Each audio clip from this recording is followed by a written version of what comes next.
Yes. One more pair of words on. So appraise, APPRISE,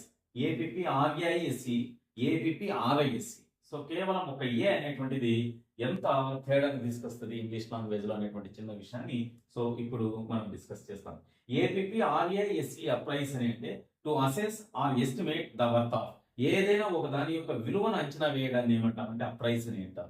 మనకు bank లో ఏదైనా లోన్కి వెళ్ళినప్పుడు మన యొక్క ఆర్నమెంట్స్ యొక్క విలువను అంచనా వేస్తారే అతన్ని అప్రైజర్ అని అంటాం.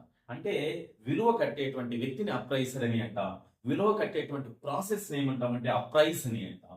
సో దాని యొక్క స్పెల్లింగ్ ఏంటి అంటే APPRISE అప్రైస్. సో ఒక example, to appraise the diamond is very difficult. So ఏదైనా ఒక వజ్రాన్ని మనం ఎక్స్పర్ట్ కాకుండా దాని మీద సరైనటువంటి ఐడియా లేకపోతే ఆ డైమండ్ యొక్క విలువ మీద సో దానిని చూసి లెక్క కట్టడం అనేటువంటిది అంత ఈజీ కాదు, అది చాలా కష్టమైనటువంటి పని అని చెప్పేటువంటి సీక్వెన్స్ లో దీన్ని యూజ్ చేస్తాం. To appraise the diamond is very difficult. That means ఈ చాలా టెస్ట్ల తర్వాతనే ఆ డైమండ్ యొక్క విలువను మనం అంచనా వేయగలుగుతాం తప్పితే సో ఊరికి నేను చూస్తానే ఫేస్ వాల్యూని బట్టి దాని యొక్క విలువను అంచనా వేయలేము అనేటువంటి sequence to apprise a diamond is very difficult అనేటువంటి మాట చెప్తాం.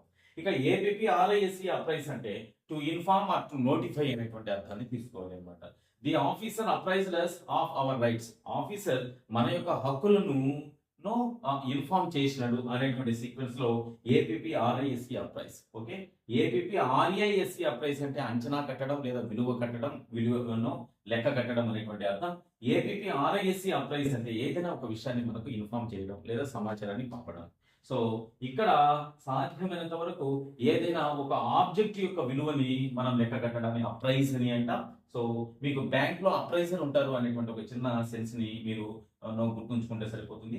కానీ APPRISE అంటే ఆ తర్వాత ఏం మిస్ అయింది అంటే అప్పుడు to inform or to notify.